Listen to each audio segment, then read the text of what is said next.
Ah, salut. Ça va? Ah, ça me fait plaisir de te voir ici. Ah ouais, ça fait quoi? Un moment qu'on s'est pas vu. Et ouais. Alors, qu'est-ce qui t'amène de beau dans mon bar? Ah, ça m'étonne que tu sais ça, toi. Comment tu, comment t'as appris pour cette histoire avec l'œil rouge? D'accord. Non, tu veux en parler? D'accord. Tony, ferme la porte, s'il te plaît.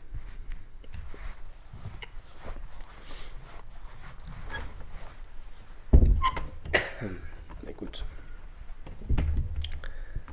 ça a commencé. Alors, comment ça, je suis bizarre? Oui, oui, oui, il a dit que oui. Je suis très solitaire. J'ai toujours été solo dans mon gang. C'est-à-dire, en gros, j'avais un gang. J'ai toujours un gang dans Montpellier. Et le truc, c'est que je protège mon territoire, tu vois, pas plus. Le souci, c'est que il y a beaucoup de guerres de gangs, tu vois. C'est ça le problème. Alors, si non, tu sais pas. Les guerres de gangs, je vais t'expliquer comment ça marche. En fait, il n'y a pas d'armes à feu. Il n'y a que des armes blanches. Pourquoi? Pour éviter de faire du bruit, d'attirer la police. Du coup, ils se bastonnent avec des couteaux, quoi. Et c'est fun. Ah ouais. Du coup, c'est une guerre de gang. Mais les générales, ils ont tous un petit couteau et ça saigne. Tu vois ce que je veux dire?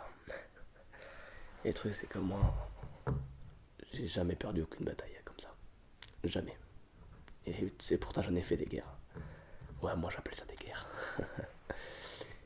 Ouais. Et le truc, c'est que une fois, je vais te raconter une petite histoire. Une fois, bon, je suis pas devenu chef comme ça, enfin, chef du gang comme ça. Une fois, mais les soldats, ils fait mes soldats, mes hommes, si tu préfères.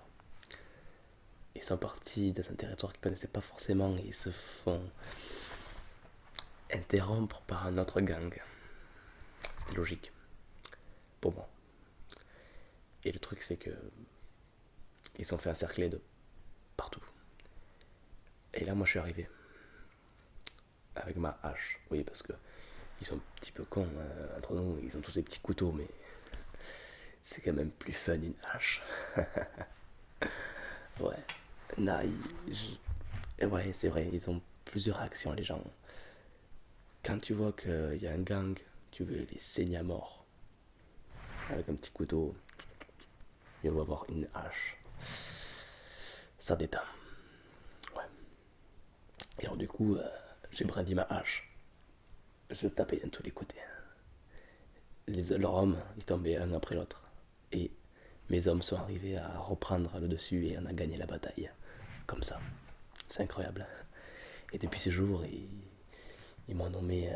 Alors, ils m'ont nommé, moi, Cled, tout Judan, troisième capitale de la compagnie des artilleurs. C'est un beau titre. Et ouais, le Cled qui passe à haut. Ouais. Ah, c'est un beau souvenir. Et alors, du coup, je protège mon gang, quoi. Tout simplement. Ça, c'est un petit peu mon histoire. Et du coup, oui, j'ai rencontré l'œil rouge. Tout le monde en a entendu parler de l'œil rouge. Moi, le premier. Alors oui, j'avais un grand réseau. J'ai toujours un grand réseau. Les gens me craignent. Je sais pas pourquoi. Et évidemment, même moi, j'entendais parler de l'œil rouge. Évidemment. Qui n'a pas entendu parler de l'œil rouge? Un homme qui fait trembler beaucoup. Un homme qui fait trembler beaucoup de personnes. Et là, j'étais dans Montpellier. Pour une fois, je faisais rien de mal. J'étais avec ma fiancée, tout se passe bien. On passait devant une bijouterie et je suis un peu radin, je garde le trésor pour moi, je lui ai rien offert. Mais bon, c'est une autre histoire. Et alors, du coup, je rencontre ce type, un mec bizarre. Il vient me voir, je sentais qu'il dans son regard qu'il avait du stress, quelque chose, quelque chose qui n'allait pas. Il m'a donné une clope. Moi, je ne fumais pas, je ne fume pas. Du coup, j'ai demandé à ma copine, à ma fiancée, de me donner une cigarette. Je lui ai donné la clope. On a discuté pendant un bon moment. Et du coup, je suis arrivé à percer l'abcès. Et il avait vraiment des problèmes. Des Russes, je crois. Attends que je me rappelle. Ouais, c'était des Russes. Des Russes qui étaient sur mes terres à moi. Vous vous rendez compte? Mes terres. Des intrus. J'ai pas apprécié. Du coup, c'est vrai que je fais jamais acolyte, mais là, ça allait pas. Et je savais que si je faisais rien, il y allait avoir de plus en plus d'intrus dans mon terrain, dans mon territoire. Donc, il fallait pas que je laisse passer ça. Du coup, je l'ai pris sous mon aile. Je lui ai dit qu'est-ce qui se passait. Et là, justement, je vois les Golgoth arriver. Évidemment, j'avais pas ma hache sur moi. Manque de peau. Mais bon, sur la place de la comédie, ça fait un peu bizarre. Donc, je préfère pas la prendre. Alors, du coup, moi, dans une voiture, j'appelle Tony et tous mes potes.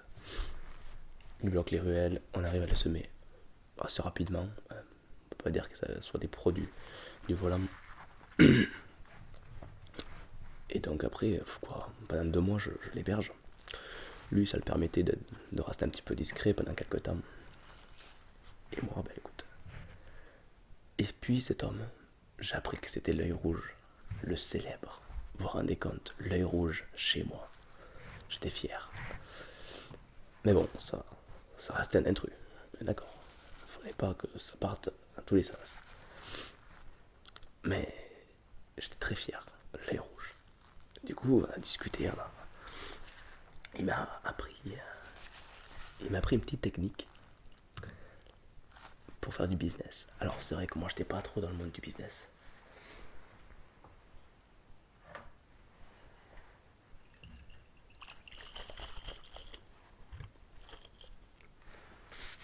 J'étais pas trop dans le monde du business, non. Moi je garde mes terres et point barre. Et alors du coup lui je le voyais tout intrigué.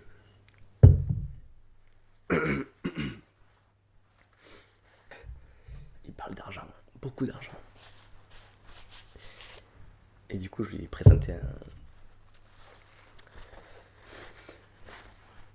un réseau de... Je lui ai présenté un réseau de distribution. Il était enchanté, ravi. Et on a commencé à faire notre beurre dessus, étant donné que je connaissais des gens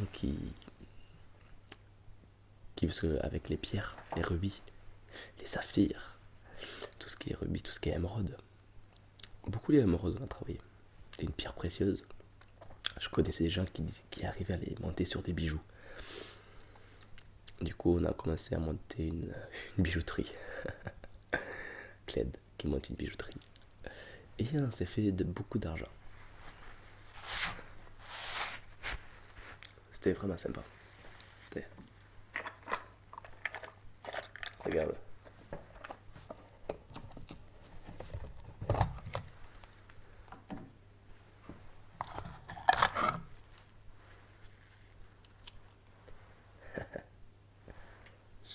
J'ai plein d'or, plein de sous-sous. Une montre en or. C'est pas beau ça. J'ai même récupéré des pierres. Des pierres qui relaxent en plus, apparemment.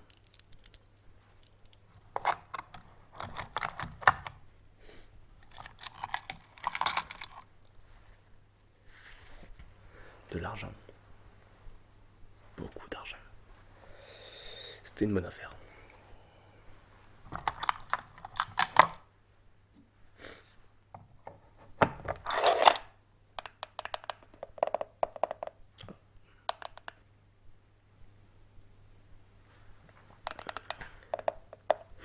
Alors du coup, pendant 2 mois, je l'ai pris un petit peu sous mon aile et on a discuté de tout de rien.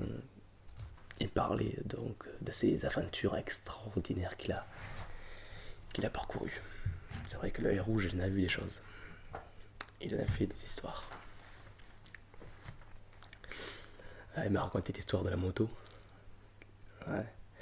Il m'a raconté l'histoire, la célèbre histoire. Comment il a eu le titre de l'œil rouge. C'est un bon titre. Il m'a raconté toutes ses aventures.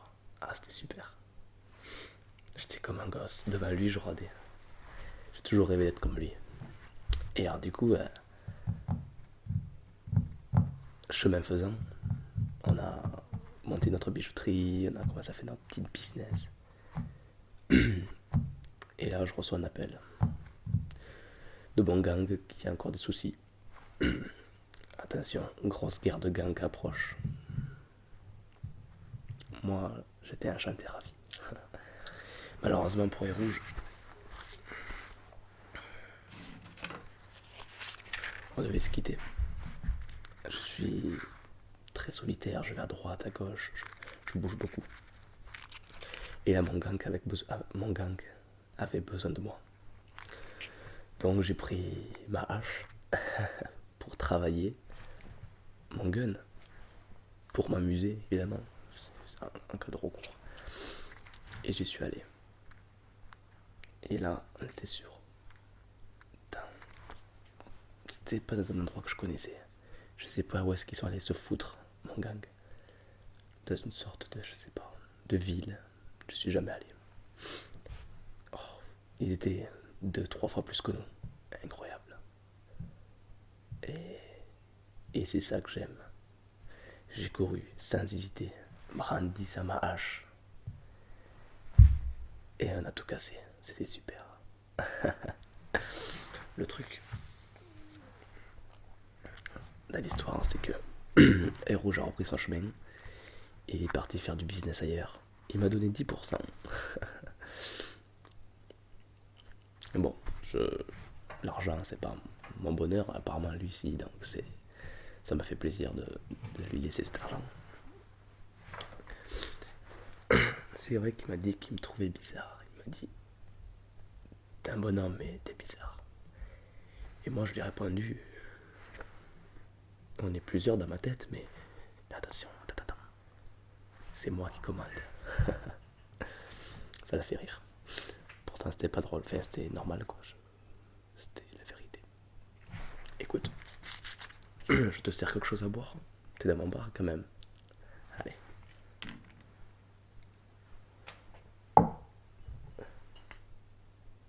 Pardon. Tu veux pas d'alcool? Tu veux quoi? Du thé. Pardon? Du thé. Merci.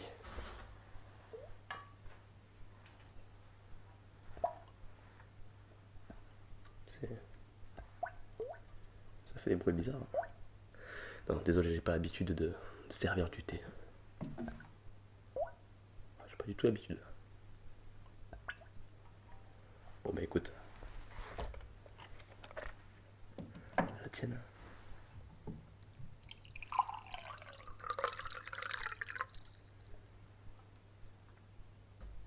Tiens, attrape. Bah écoute, je vais goûter. Je t'avoue que j'ai jamais goûté du thé.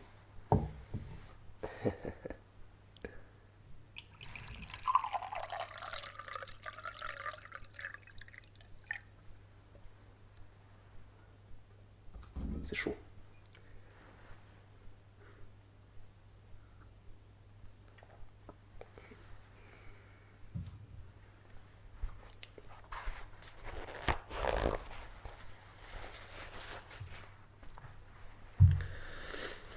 Chacun ses goûts. Bon, revenons à nos moutons.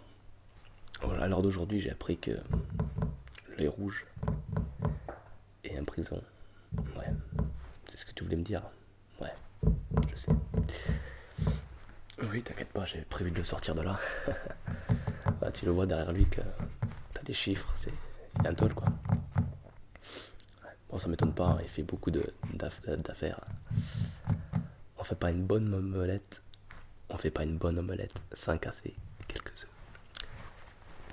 Oui, bah oui, évidemment, j'irai le- lui faire sortir de prison. J'ai des bons contacts, je connais des hauts gradés qui pourront le faire sortir sans aucun souci. Je le ferai sortir, t'inquiète pas. Ah, non. Les collègues, quand ils ont besoin de moi, ils ont besoin de moi. Et je serai toujours là. Ça, c'est la commande de la 6. Qu'est-ce que je voulais dire?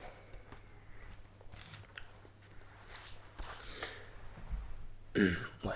Oui, j'ai dû fermer le bar pour parler de ça, hein. Tony a fermé la porte parce que si les clients nous entendent dire ça, ça risque de faire chuter mon taux de clientèle.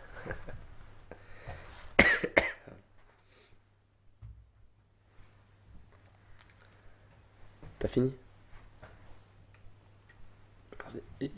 T'aimes ça le thé? T'as fait encore? Ouais.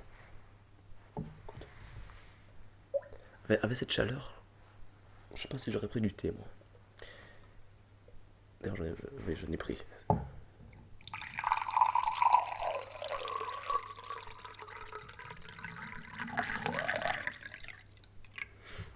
Je teste. Les films ils font ça. Alors du coup, voilà mon histoire avec le célèbre œil rouge et Gled. Ouais, tu savais pas que ma couverture reste secrète. T'en parles à personne. On est d'accord. J'ai confiance. J'ai confiance en toi. Mais,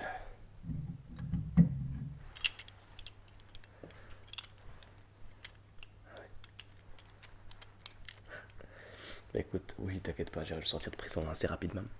Mais là, j'ai des petits soucis à régler, si tu vois ce que je veux dire. Donc bon, très bientôt, je m'en occuperai. T'inquiète pas. Mais écoute, si tu le vois, tu lui passes le bonjour. Et écoute, moi je te dis, passe une bonne soirée, hein, passe une bonne nuit. Et vis ta vie avant que quelqu'un la finisse pour toi. Ouais. Allez, Tony, tu peux ouvrir la porte, s'il te plaît. Cette personne-là, ça va. Super, merci. Écoute, tu me tiens au courant, d'accord? Si t'as un souci, tu m'appelles. Ok? Normalement, t'auras pas de problème. Allez, ciao. Bye bye. Comment vous dites qu'il s'appelle? Tom. Tom. Je connais pas de Tom. Non, je connais pas. Ça me dit rien. Vous avez faites voir. C'est lui que vous appelez Tom.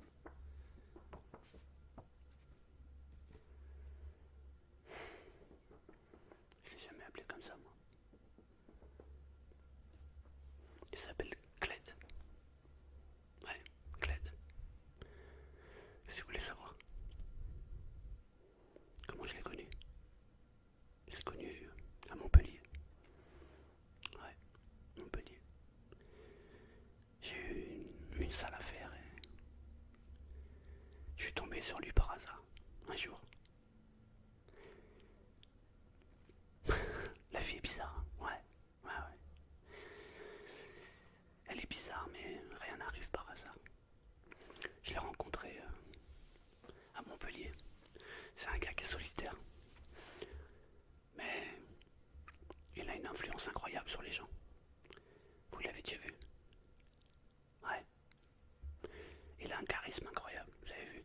Ouais, je sais pas, il a un truc, il attire ça. Ce type, il attire, il a un regard, il a quelque chose, quoi. Et il était avec une fille, c'était à Montpellier, je marchais. Je marchais vite même, on peut dire que j'étais limite de courir. J'avais l'équipe de Russes derrière moi. J'avais monté une salle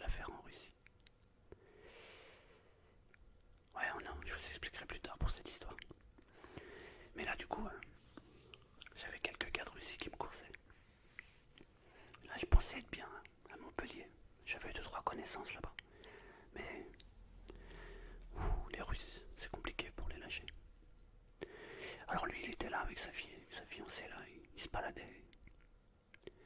Et je sais pas, on s'est regardé. J'ai tout de suite vu dans son regard qu'il y avait quelque chose. Il était en train de compter sa monnaie. Et je m'approche de lui et je dis dis-moi t'as une cigarette. Il me tend une clope. Et je sais pas pourquoi, on se met à parler. Et il voit que je suis mal, que je suis pas bien. Il le voit, il me dit qu'est-ce qui t'arrive. Et je lui dis on va dire que il y a une sale histoire derrière moi, j'ai des gens là. Et il me dit t'es tombé sur le bon numéro. Il me dit viens avec moi. Je l'ai suivi. Tu sais, il y a des trucs qui s'expliquent pas, c'est comme ça. Je sais pas. On va dire qu'on était en état de grâce et que j'avais confiance. Alors je l'ai suivi. Et il m'a emmené dans un quartier. Il s'est avéré que ce type, c'est le boss de toute la ville. Il contrôle tous les quartiers. Il est solitaire, il est bizarre, mais c'est un mec droit. Il m'a, en réalité, c'est simple. Il m'a protégé. Ouais, il est jeune, hein. Ouais. Mais il a un bras encore plus long que le mien. C'est un type qui est juste incroyable. Et alors, je monte dans sa voiture, on commence à partir. Et là, il y a la BMW des Russes qui est derrière nous. Alors il s'est enchaîné une course-poursuite dans Montpellier. Mais il connaît toutes les ruelles. Pendant qu'il conduisait, en fait, il était au téléphone. Et il disait à ses gars de bloquer telle et telle rue. Alors toutes les rues se bloquaient au fur et à mesure qu'on avançait. On a largué les Russes assez rapidement finalement. Et on a atterri dans un quartier. Je sais plus c'est quoi le nom du quartier, franchement. Moi à Montpellier, j'y étais 2-3 fois, pas plus. Je connais pas trop les noms. On a atterri dans ce quartier. Et je suis resté 2 mois là. Histoire de me mettre un peu au vert. Et c'est là que j'ai appris des petites techniques que j'avais appris avant. C'est là où je lui ai montré ça.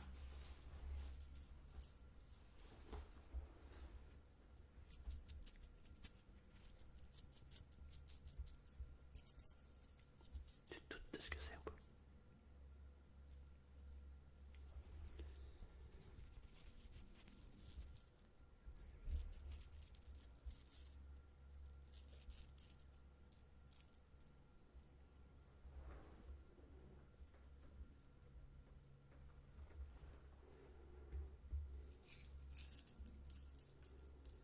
Ouais, c'est des émeraudes. Je l'ai rentré dans la combine des émeraudes.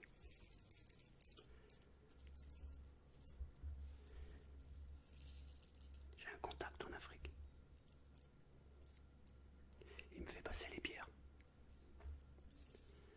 C'est pas des pierres de grande qualité, parce que tu vois, c'est des morceaux. C'est des petits bouts. Mais quand on a une, ça vaut pas grand chose. Mais quand on a des milliers, ça fait toute la différence. Moi j'avais le contact. Je faisais venir les pierres. Et Gled, lui, il m'a présenté un réseau de distribution. Et on a fait beaucoup d'argent. Regarde comme c'est beau les pierres. Il connaissait des gars qui étaient capables de les monter sur des bijoux. Alors on s'est mis dans la bijouterie. Mais on a fait ça pour de bon quoi. On a monté une société écran. Importation, exportation et fabrication de bijoux. On a acheté à peu près 10% déclarés. Et tout le reste c'était comme ça. Toutes les plus belles pierres. On les montait sur des bijoux en or magnifiques. Et on revendait ça 3, 4, 5, 6 fois le prix. On a même fait des coups à 10 fois. C'était un bon business. Il avait un bon réseau. J'ai bien aimé travailler avec lui. Tu vois, c'est le genre de gars où tu peux avoir une totale confiance en lui. Il peut t'arriver n'importe quoi. Il peut t'arriver, je sais pas, n'importe quelle embrouille. Tu l'appelles, tu lui passes un coup de fil. Il est là. Voilà. C'est un gars exceptionnel. J'ai adoré faire du business avec lui. On a fait ça à peu près 1 an. On avait gratté tout ce qu'on avait à gratter, puis on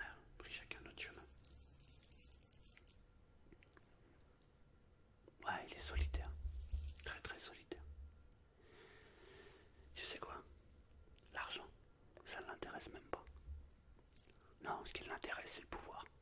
Lui, ce qu'il veut, c'est avoir la même mise sur son gang. Ouais. C'est pour ça qu'on s'est bien entendu. Il m'a fait profiter de son réseau. Je lui donnais un pourcentage. Mais œil rouge, c'est œil rouge. Je gardais le plus gros pour moi, évidemment. Faut pas exagérer non plus. Je veux bien montrer mon business, mais œil rouge reste rouge rouge. Tu vois comme c'est beau. Dedans, t'as des super belles pierres. Tu les montes sur des bijoux. Tu vois ça, par exemple. Ça te fait une super belle bague. Tu la poses comme ça. Tu la fais sortir d'or. Tu offres ça à ta chérie. Tu fais une femme heureuse. Là, t'es marié en moins de 10 minutes, mon ami. Tu veux que je t'en donne une? C'est pour qui? Ta femme? Ah, tiens, je vais te donner la plus belle. Regarde. Elle est magnifique. Allez, c'est cadeau de la maison. De rien. Je sais pas trop ce qu'il faisait comme business, tu sais, moi je rentre pas trop dans le détail. Moi quand je fais une affaire, je m'intéresse à mon affaire, je m'intéresse pas aux affaires des autres. Chacun fait ce qu'il veut. Je sais juste que c'est un gars bien. On a bien bossé ensemble.